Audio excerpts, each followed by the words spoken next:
Les microbes sont de petits organismes qui ne sont pas visibles à l'œil nu mais au microscope. Ils peuvent pénétrer dans ton corps, se multiplier et provoquer des maladies infectieuses. Les deux types majeurs de microbes sont les bactéries et les virus. Mais c'est quoi les différences entre les bactéries et les virus? C'est Christian Gottfried qui en 1828 propose le terme de bactérie. Il dérive d'un mot grec qui signifie bâtonnet. Le virus de la fièvre jaune est le premier virus pathogène de l'homme identifié entre 1900 et 1902. Mais c'est seulement avec l'apparition de la microscopie électronique dans les années 30 que l'on peut observer ces virus. Bactéries et virus, une différence de taille? Eh bien oui, les virus sont généralement bien plus petits que les bactéries. Les plus petites bactéries jamais observées mesurent environ 0,1 à 0,2 micromètres. Les virus sont en moyenne 1 millième de fois plus petits que les bactéries. Leur ordre de grandeur ne dépasse pas le nanomètre, soit 1 milliardième de mètre. Bactéries et virus, vivants ou non vivants? Les bactéries sont des organismes vivants unicellulaires, capables d'assumer seuls les fonctions élémentaires propres aux vivants, comme se reproduire par division cellulaire, se déplacer. Le déplacement pour certaines bactéries se fait à l'aide d'un flagelle qui est rattaché à la paroi et à la membrane. Pour d'autres bactéries, c'est un système de vis sans fin, comme chez les spirochètes, grâce à leur forme en hélice.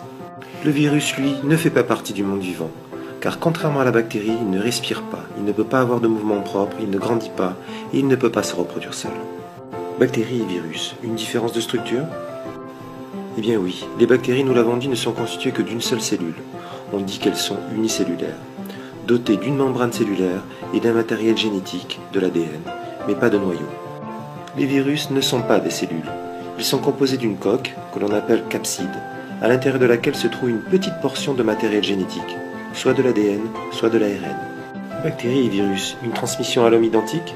Il n'y a pas de différence de transmission entre bactéries et virus à l'homme. Cette transmission peut se faire par contact direct avec un individu déjà infecté. Elle peut se faire aussi par contact indirect. Les microbes responsables de la maladie ont été apportés par un agent extérieur, l'air, l'eau, un animal, une personne malade qui se frotte le bout du nez, puis touche un objet qu'on touche à son tour. Bactéries et virus, par où rentrent-ils dans ton corps? Eh bien tous les deux utilisent les mêmes voies d'entrée. La voie respiratoire, la voie digestive, la voie cutanée et la voie génitale. Bactéries et virus, un mode d'infection identique? Eh bien non. Et c'est le point principal qui différencie bactéries et virus. Les bactéries pathogènes se multiplient rapidement dans ton corps, par division cellulaire toutes les 20 minutes. Il faut pour cela que toutes les conditions soient réunies.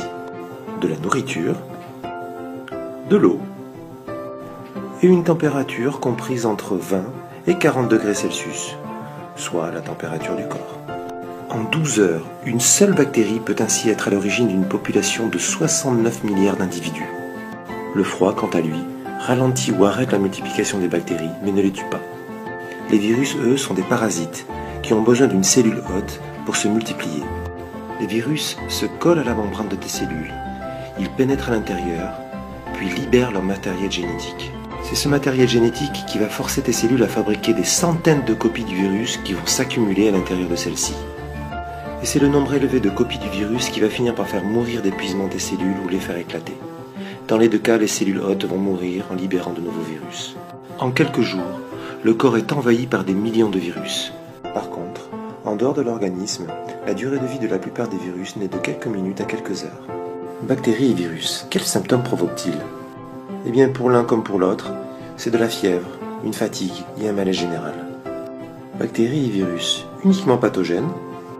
Quelques milliers d'espèces de bactéries ont pu être identifiées à ce jour, et la majorité sont inoffensives. Les bactéries jouent par exemple un rôle essentiel dans la fabrication du fromage, du yaourt et du beurre. Les bactéries acétiques, elles, jouent un rôle dans la fabrication du vinaigre. Le corps humain héberge près d'un millier d'espèces bactériennes différentes. Seule une cellule de notre corps sur 10 est réellement une cellule d'Homo sapiens. Cela représente jusqu'à 1,5 à 2 kg de notre corps. Par exemple, la sueur est l'aliment idéal pour de nombreuses bactéries qui se trouvent sur la peau sous nos bras. Lorsqu'elles consomment notre sueur, ces bactéries produisent des composés chimiques odorants qui sont responsables de notre odeur corporelle. Et plus longtemps on laisse ces bactéries consommer les composés de la sueur, plus l'odeur devient forte. Évidemment, quelques bactéries sont pathogènes et entraînent l'apparition de maladies comme la peste, la tuberculose, le choléra, la syphilis, mais aussi des maladies comme l'otite, l'amygdalite, la pneumonie, la bronchite, la sinusite, etc. Sur une très grande variété de virus, seules 200 espèces sont pathogènes pour l'homme. La majorité des maladies virales sont bénignes, comme le rhume, l'angine, la grippe. D'autres présentent une gravité certaine, l'encéphalite, la mononucléose, la varicelle, le sida, les hépatites, la variole, les fièvres hémorragiques. Enfin, certains virus jouent un rôle dans le développement de tumeurs malignes et de cancers. Alors pour éviter ces maladies parfois mortelles, est-il possible de limiter les risques de contamination et d'infection? Et comment éliminer les bactéries et les virus de l'organisme? C'est ce que nous verrons ensemble en classe.